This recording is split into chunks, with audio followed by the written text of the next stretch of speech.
Every day, traders and investors dive in to tackle the ever-changing markets to find opportunity. Futures Radio Show is your number one source for answers to the questions that all market participants want to ask. Veteran futures trader Anthony Crudele sits down with the most influential leaders and top traders in the industry.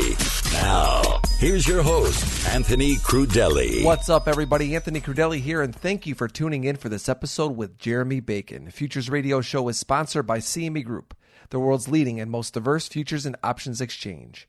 CME Group's markets help individuals and businesses around the world effectively manage risk.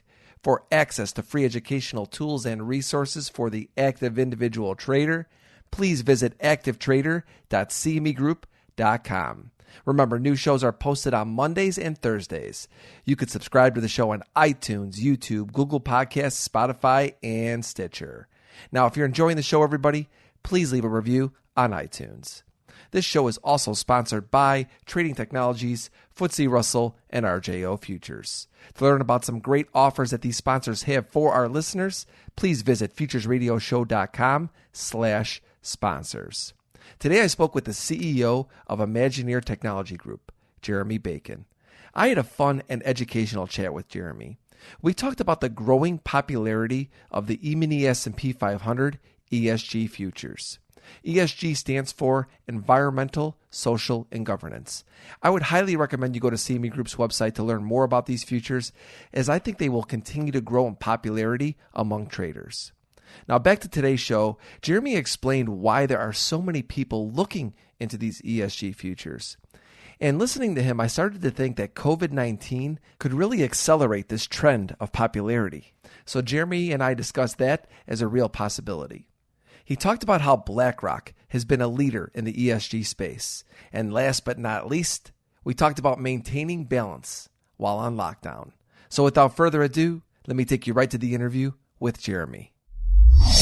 So I am an entrepreneur, I guess is the best way to describe me, in that I've been building, sort of buying, selling, building companies for the past couple of decades now. But before I jumped out to become a software entrepreneur, I spent my early formative professional years trading, personally and professionally. So in undergraduate and graduate school in the U.S. and in Japan, I experimented with, like a lot of, I think, young 20-somethings do, with the art and science of trading, and became enamored of it as an action and as an activity, and actually pursued my undergraduate and graduate work in economics while trading a bunch on my own. That took me to work for a bank in Japan for a while, where I got a chance to trade currencies and then work in capital markets there, do structured product before moving to the U.S. And the work at Goldman Sachs, where I was in the institutional equities business, working with trading firms from, everything from futures and options traders and derivatives players all the way up to the biggest of the big pension funds and hedge funds and everybody in between. And so I had a great time sort of learning the business from the inside out as a trader, and then as someone supporting other traders and institutional asset managers. Can you tell us a little bit about what you're currently doing with Imagineer Technology Group? Yeah, so today I run a software company that is called Imagineer Technology Group, and we work exclusively with asset management firms of all shapes and sizes. So we have individual proprietary trading firms that we work with, as well as some of the largest institutional asset management firms on the planet, be they hedge fund managers or traditional asset managers. And we focus exclusively on making marketing, investor relations, and communications tools for them. Think of us, in layman's terms, we're a super awesome version of Salesforce, but done way better for the asset management industry. So as a result of what we do, we have an opportunity every single day to work very closely with some of the biggest asset management firms and hedge funds on the planet, many of whom trade everything from, plain vanilla equities through to the most crazy of all derivatives and other contracts you could possibly imagine. So about a month ago, you and I were on a call, and we were just chit-chatting about markets and everything going on. And you said to me, you know what, Anthony, one of the things that's really a powerful trend right now in the futures industry is the growth of ESG futures. And honestly, I wasn't even too familiar with them. They are environmental, social, and governance futures. They're actually called the E-Mini ESG Futures. For those of you that don't know what they are, we're going to talk a lot about them today, so you maybe want to Google them on CME's website. But yeah, so you just said to me, this is just a really powerful trend right now when we're seeing in the industry. Why do you think this is such a big deal? Well, I think the futures product itself is a big deal because it's indicative of the fact that this concept of ESG as a thing in the investment management community has come of age, and it's now real. For years, this notion of environmental, social, and governance issues was kind of a secondary concern for investment managers, regardless of what you were trading, regardless of your strategy. But I think what we've seen over the course of the last couple of years is that the institutional investors and pension funds have grown really big, and they have, as part of growing very big, they've also come to a point where they've kind of had to begin to take these issues extremely seriously from the vantage point of an investor. And that's really started to drive a number of different and impactful things, if you will, in the community itself. From the perspective of driving additional value in portfolios to the sort of influence they're starting to have on companies themselves to take these ESG and socially responsible and impactful investment ideologies to heart and actually start running their businesses around these principles, or at least with the principles in mind. So it's kind of a winding answer, but I like to look at data. I think most of us as traders at heart look at data and appreciate that side of the world, perhaps more than others. But one of the things that we've seen over the course of the last decade and change in this industry is that really the capital markets are in the middle of a sea change. So back in 2006, there was a set of rules and principles that were backed by the United Nations. Actually, they're called the Principles for Responsible Investment, or PRI. And when they were first launched, there were only 63 investment companies, or asset owners and asset managers, with about $6.5 trillion in assets under management that actually committed and signed up to sort of practice these policies and to back them up and try to drive them forward. What's interesting is that by the summer of 2018, so just a couple of, 12 years later, the number of signatories that had signed up for this sort of this PRI set of principles had grown to 1,715 managers and almost $82 trillion in assets under management. So in this 12-year period, we've gone from this sort of point where investment managers kind of thought about, knew about this notion of socially responsible impact and responsible investment methodology, into a world where they've really sort of taken ownership of it and are now leading the charge. And that's a big deal. That's why we saw in October of last year, the CME released the first futures product to be able to trade this stuff. Now, there's also a whole bunch of different equity ETFs that exist now that have all been sort of birthed over the course of the last couple of years because this is a real trend that's not going away anytime soon. That was kind of a long answer, but that's sort of the heart of it. No, it's so interesting to me because it's just not something that I would have thought of as becoming a futures market, and hearing from you, seeing how big it really is, it's surprising. Yeah. Like a lot of us are surprised by it because even last year, talking with several of our own clients, literally last year, and talking to several of our own clients, they would say, "Yeah, ESG is a thing. I'm not sure if I care that much yet. I'm not sure how much I need to care." And then fast forwarding 6 months, 9 months, and those same conversations are now totally different, right? And they sort of turn on their head. It's an exciting time, and therefore, it's an exciting time to have a new product out there to start looking at and working with.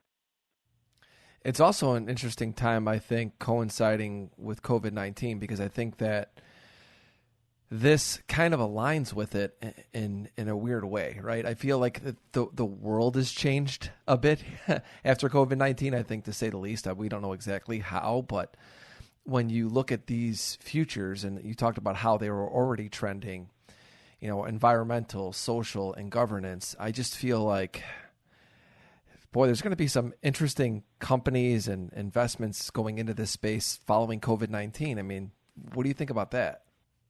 I think you're 100% right. I mean, I think it's interesting, when you've got asset managers like BlackRock, right, and Vanguard and State Street and CalPERS and other just massive institutional investors that are going to companies and saying, look, with or without COVID, we require, like literally, we are requiring that you run your financial products with ESG in mind, and that you hire analysts and you train PMs and you force sort of ESG thinking into your investment process and into your mandate. That alone says big things. Then when you take a pandemic like what we're experiencing with COVID, and you add that to the mix, I mean, honestly, on one hand, it makes it absolutely easy, air quotes, easy for any business manager, from a small company to the biggest of the big, to embrace these notions of responsibility and governance, and sort of impactful action as a business. But on the other, I think it also opens up new ways for companies, again, regardless of their shape or size, to get really creative about how they deploy and ultimately how they market the way that they are, living these principles. A few years ago, it wasn't unheard of to talk to an executive of a large company, a publicly traded company in one form or another, and have them, tell you that ESG wasn't even top of mind. It absolutely is now. In a lot of conversations I've been having with other CEOs of software companies and other businesses over the course of the last couple of really weeks now that we've all been under quarantine, I'm actually starting to hear people talk directly about how their new internal policies, guidelines, and sort of playbooks for the future of their employees are also starting to overlap with some of their ESG policies and things internally too. So I think I think COVID's going to have a massive impact for these companies and really give us all another opportunity and excuse to learn more about the principles themselves.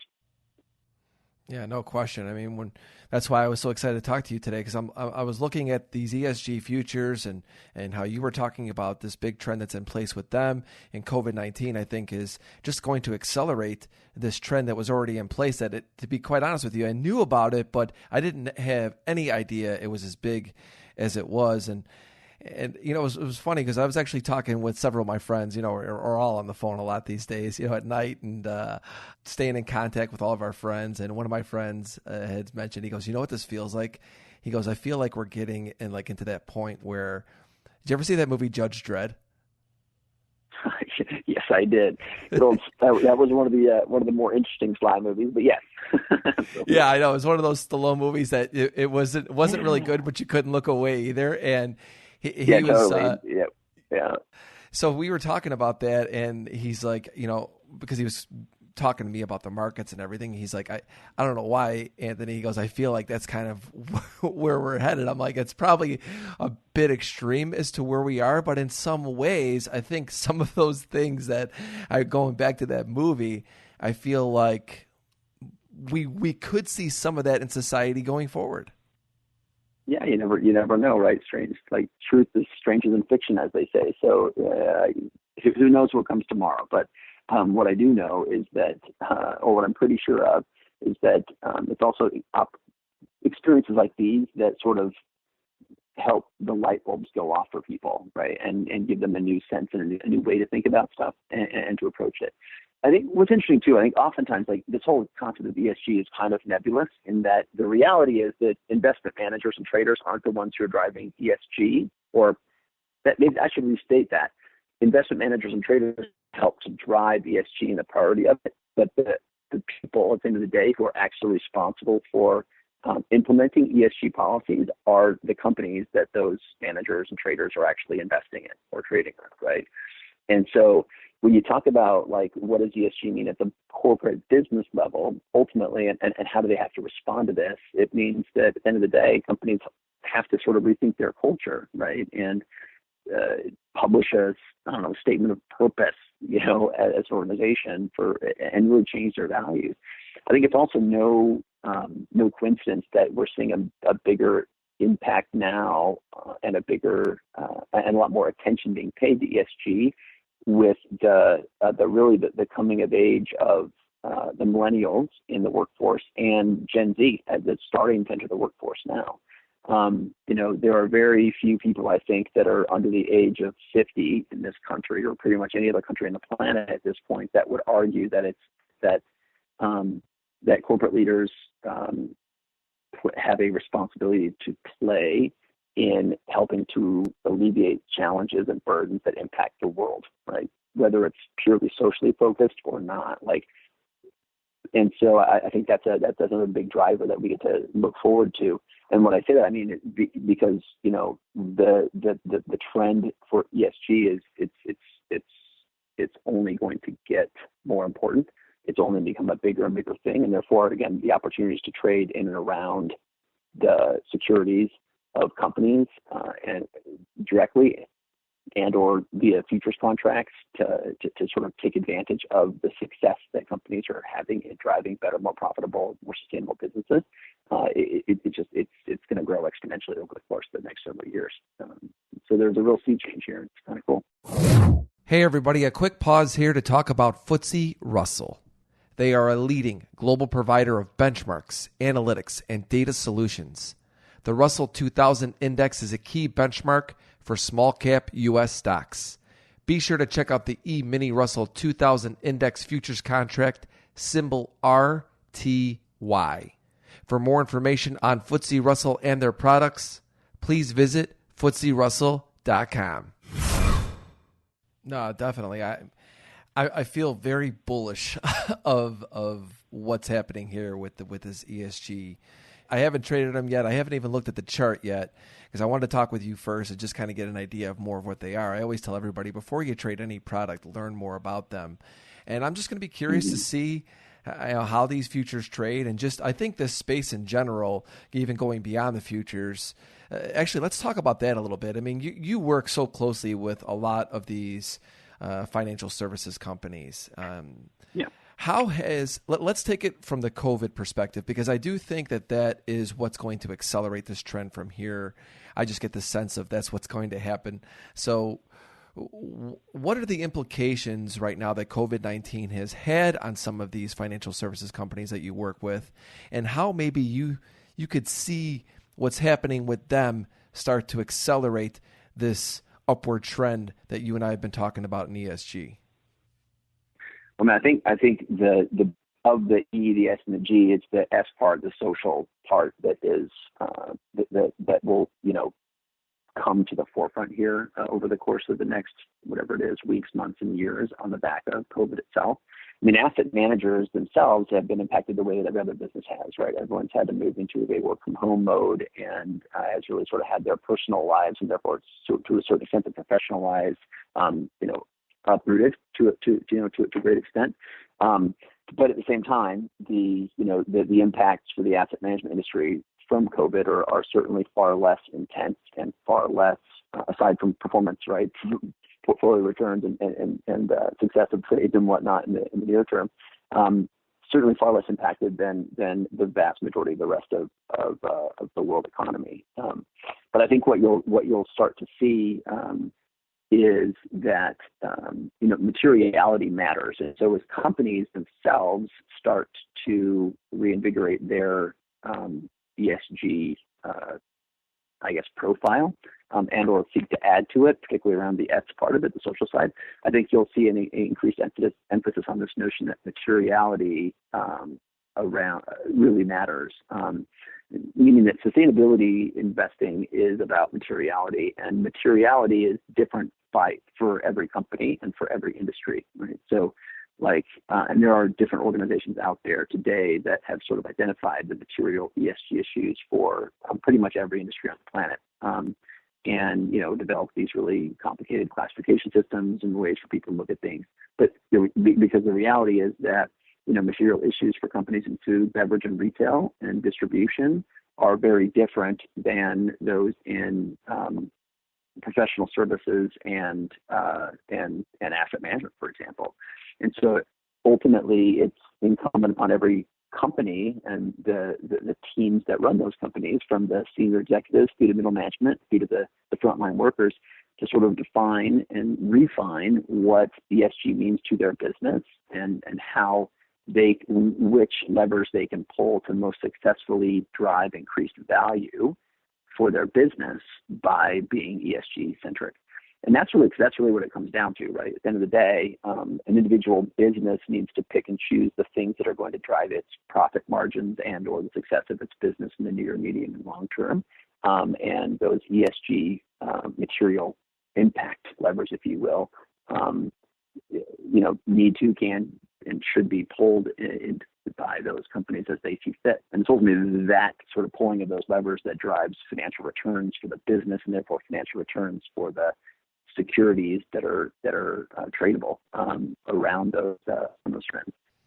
What are some of the companies out there, individual names? I know this is a future show, but I'm curious, that are helping these financial companies and just businesses in general with this environmental and social governance? Yeah, well, from the investment manager's perspective, I think we've seen real leadership from, I would throw BlackRock out there at the very top of the list. It was last year that Larry Fink, maybe even in 2018, Larry Fink started to promote pretty actively the importance of sustainable investing inside of BlackRock. But what's interesting is, although he's been touting the importance of sustainability and the incorporation of ESG principles into the portfolio management and asset, allocation and asset selection process, it's still a multi-year process for them to sort of train their staff to think holistically. The ESG analysts and sort of general portfolio analysts were separate, right? You'd have your ESG group in some dark corner of the office doing their work, almost like the quants were back in the early 2000s, right before quants ruled the world. Very similar things happen with ESG, but what you're seeing now, and again, BlackRock's did a great job of sort of leading the charge there. They sort of, push these teams together, bringing the best of both worlds into the portfolio creation and asset selection and asset allocation process. I think you've also seen some really powerful hedge funds that have stepped up to the plate here, and they've started launching direct funds because there's demand for it from their institutional investors. And the two that come to mind in particular are like Jana Partners, and obviously a very big hedge fund manager. They launched a fund, I believe it's called the Jana Impact Capital Fund, JIC, I think is what they call it. And they went out there actually from almost moment one, and they, along with CalSTRS, right, massive pension fund, started applying pressure almost day one after the fund launched on Apple to actually try to get Apple to change some of its policies to better benefit its sort of youngest users.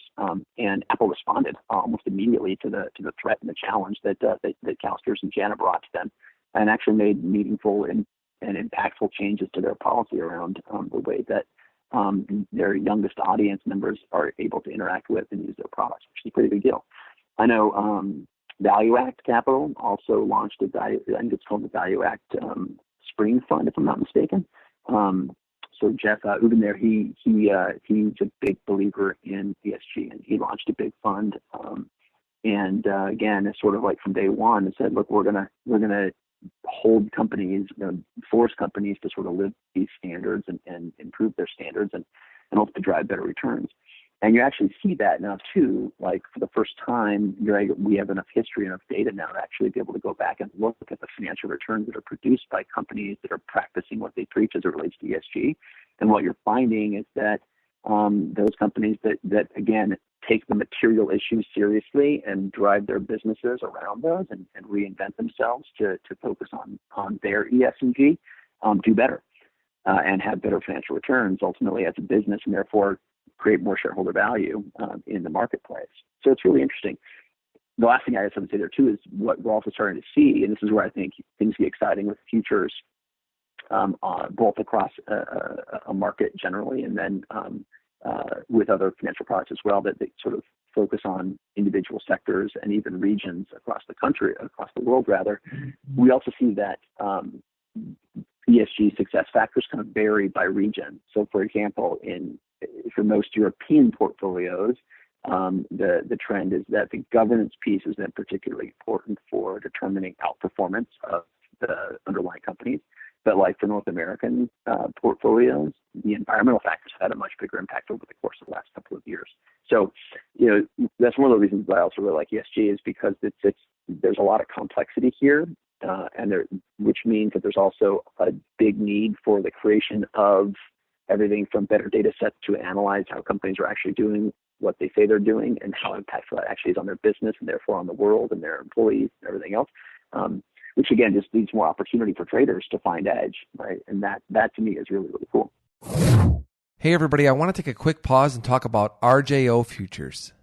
They are a long-standing brokerage firm with personal broker relationships to learn, discuss, and trade the futures markets. To learn more about RJO Futures, please visit rjofutures.com. Yeah, it really is. It's fascinating to me. It's just one of those things that I didn't know too much about until you brought this to my attention and bringing it to everybody else's attention out there. And a couple more things before we get into rapid fire. You at Imagineer, we talked about how you work with fund managers. How are you helping your clients during this COVID-19 time deal with the changing environment that we're in? It's a really great question. For us, we've really tried to focus on customer continuity as the sort of number one thing we can do to drive value and assist our client through this period. Most companies haven't necessarily been set up to be able to be totally remote and have all their staff working from everywhere. In the investment management and trading world, you tend to find that traders and PMs are generally set up with work from home facilities just for disaster recovery, business continuity planning, and things like that. But the rest of the organization rarely was across the board, as we found anyway. And so for our clients, they've had to make this rapid shift to getting everyone comfortable, situated, and able to work from home or wherever they need to be during the shelter at home, requirements, if you will. And so our mandate and our task internally has been to do everything we possibly can to support every single user of our platforms, regardless of where they are, whether that means we're troubleshooting issues for them that their own internal IT teams haven't been able to deal with yet because of the challenges they have, through to, in one case, we actually shipped a client a PC so that they could, a new laptop, so they could keep working because they were having issues with some equipment things. So that's been our mandate, is just love the customer, serve the customer, go above and beyond, do everything we possibly can to help them, because this is a tough time for them, right? Like, a lot of our clients are doing really well. Some of our clients are doing less than super well, but regardless, because we focus on communications and marketing and really sales for these folks, they need to be able to communicate with their clients, and it's our job and our responsibility to make sure that our platforms work, but that we can help them make them work. And so that's really been our focus: keep the customer relationship at the center and just drive forward for them. It's funny you mentioned that you had to ship equipment, and my wife's in real estate, and she was asking me about helping her doing some virtual open houses and just maybe some online stuff, and I'm always on social media, specifically Twitter, and obviously with the podcast, and I've done video shows and stuff like that. So I'm very familiar with it. And I went online to actually order some webcams and things like that for her, and couldn't get some of the things. The prices were just through the roof for a webcam that I have, a real nice one that I know it's a good one because I've used it. I tried to get another one. It was 3 or 4 times the price during this time. I mean, you don't even think that you can't even get a webcam right now. Yeah, I know, right? Yeah, blessing and curse of capitalism as well, where even if you can, sometimes you're paying way more than you probably should. Yeah. Kind of unnerving or a little unsettling. Yeah. The last thing I want to talk about before we get into rapid fire is wellness. I've gotten to know you a little bit. I know that you and I both have a passion for wellness, and this is a time where I know that all the traders, I know that we're all kind of used to being home or being in front of our screens a lot anyway, and we're very fortunate because it is busy and we're able to work. But it's also, I think, difficult to unplug from it. I know even for myself, I have been so disciplined on my wellness over the past several years that I've even found myself getting into a couple of funks during this time. But for you, what are some of the things that you've been doing to unplug during this time?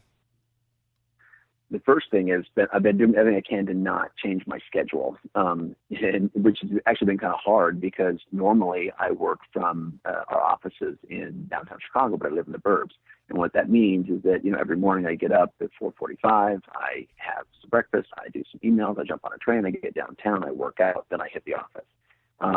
So the blessing and the curse about being at home is that, I have a gym. I'm very lucky to have a gym in my house. And I can roll out of bed, do my thing, hit the gym in the morning. But if I hit the gym here in the morning, I wake up my family, my kids, and my wife, and that doesn't work. So I've had to sort of redo my own schedule. And I don't know if this works this way for you, but for me, because I sort of force myself to be a creature of habit and follow a schedule and a routine, when I have to break that routine, it messes everything up. And so what I found is that, if I don't take care of myself first thing in the morning, it's much harder to find time or feel like I can justify the time later in the day. So that to me, for me has been a big adjustment. So I've been doing a lot more, even though it's still kind of cold, a lot more outdoor stuff in the mornings, super early, so I can stay out of the hair of my wife and my kids. And then I've been catching a lift or whatever in the afternoon, sometimes with one or two of my kids, and that's been kind of fun. But I mean, in the short version of that super long story is that I've been trying to just do everything I can to not break my regular routine. Because for me, everything falls apart when I get too far away from my regimented routine. Yeah, same here. Pretty similar. That's what I've been trying to do is just stick to a routine. I'm a routine person like you as well. So for me, sticking to a routine was not difficult. But what I did find was some like these doldrums where you're sitting around going, well, I could do that later. Or, you're sitting there right. going, you kicking some stuff down the road because the days are longer. Some of the mornings I'm like, okay, I'm going to trade from now till then. The trade doesn't occur, or all of a sudden I'm in this time where I have more time on my hands, and the times I try and just sit there and trade a little bit more have not been fruitful. So what I started to do was, I have been putting things on my calendar, and just like, you're going to do a YouTube video, start planning it. What's the next idea to do this? Yeah. What's some more ideas for podcasts? I mean, I've actually put stuff down to where I get notifications from it. So this way I really hold myself to like doing some things. I'm walking away from this saying, I might have eaten a little bit more on this particular day, or maybe had a few more drinks on this particular day, but I'm walking away from this achieving some things. And so I've had to actually put them on my calendar to do them. Well, it's important. I've also been lucky that I have another company that I started with a couple other friends a few years ago, and it's actually a wellness-focused business where it's an outdoor recreation, outdoor adventure park. We're building North America's largest jungle gym, and we actually opened up this summer. So COVID has had obviously a terribly not great impact on that, because we're at the 11th hour of our construction and whatnot for this massive 300-acre park where we're building the largest jungle gym and ropes courses and zip lines and climbing towers and mountain biking and amphitheater, all kinds of crazy awesome stuff. But as it happens, I live just about 1 mile away from the actual site. And so I've also, because I'm home every day, I've been able to get out and go down and spend more time on site, on the construction site. And because we're almost done with all the ropes courses and towers, I've been able to, don a harness and a helmet and get up into the canopy with some of the crews from time to time, practicing safe social distancing at all times. But that's been a nice stress reliever as well. Super stressful on one hand because construction's delayed, and we're dealing with all the challenges associated with that, and our crews and our teams and our contractors and everything else. But it's also been really refreshing because it's a super cool playground to go play on. So that's been nice. Such a fun conversation with you today. I can't wait to pull up ESG on my charts when we get off, but we're not done yet. I have some rapid fire questions next if you're ready for those. Sure. All right, everybody. Our rapid fire segment is sponsored by Trading Technologies. Trade the global markets with TT. They are the world's fastest commercially available futures trading platform. Now with integrated tools for advanced options trading, cryptocurrencies, and trade surveillance. You can try it now for free at tryttnow.com. Jeremie, first question for you. What trader has influenced your life the most and why? A guy named Kenichi Watanabe. I worked with him briefly on the Forex desk at the Tokyo headquarters of a bank called Tsuruga Kinko back in 1997. He had a big impact on me because he was not a very good trader. And he sat at his desk literally sweating bullets all day, every day, placing the absolute minimum number of trades he possibly could get away with, and risking the least amount of capital possible. He'd be in and out of a trade literally within a few seconds each time, and happy to win or lose, a couple of $1,000 at a time. And it was a great influence on me because he was the first guy I realized, A, should not have been trading at all, and B, it was a great lesson for me in sort of learning how to separate my mind and my emotions from the trade itself. What was one of the hardest things you've had to overcome in the trading industry? Well, I think the idea that trading itself was super glamorous. When I was in grad school and undergrad school, I was enamored of the idea of trading itself. Cornering a market, making a boatload of money in the process, pulling a $1 billion currency trade or something like that. And when I actually started to trade, I discovered that I didn't really have the passion or the intensity for trading that I would need to be as successful at it as I knew I wanted to be. I was more interested in the long game and the underlying structure of a portfolio and a company or position, getting around that was super, super tough for me. What is one attribute that you believe every trader should have? I think traders have to be dispassionate, preferably not by nature, because that seems kind of depressing. But as a trader, right, you have to learn to be dispassionate about the market, about a position, about an asset class, whatever it is you're trading, and just and focus on the fundamentals of the trade itself in order to win. Favorite book about trading? Market Wizards. It's the book that I read that got me super excited about the industry in the first place. So definitely that one. What's the best piece of advice that you received about trading? Oh man, as with most things in life, if you're serious, really serious about being exceptionally good at it, you better give it 100% of your energy 100% of the time, or you're going to get your face torn off. If you could go back in time and give the younger you a piece of advice, what would it be? It would definitely be, don't listen to your dad's advice about buying gold coins in 1986. Buy the Microsoft stock that you wanted to buy instead. That's the one.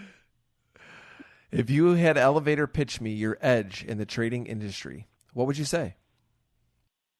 At this point in my life, I think my edge is that I'm able to be dispassionate about individual positions. I only trade when I have an evidence-based conviction in the thesis that I'm working on. But I'm always ready to be wrong, and I don't get bothered by being wrong when it happens. I'm able to get the hell out and not make the mistake of doubling down on a bad trade. Last question for today. What's your favorite thing to do when you're not working?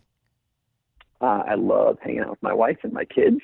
I love being outside, running around, biking, running, swimming, doing whatever I can. And I'm super passionate about reading and learning whatever I can every single day.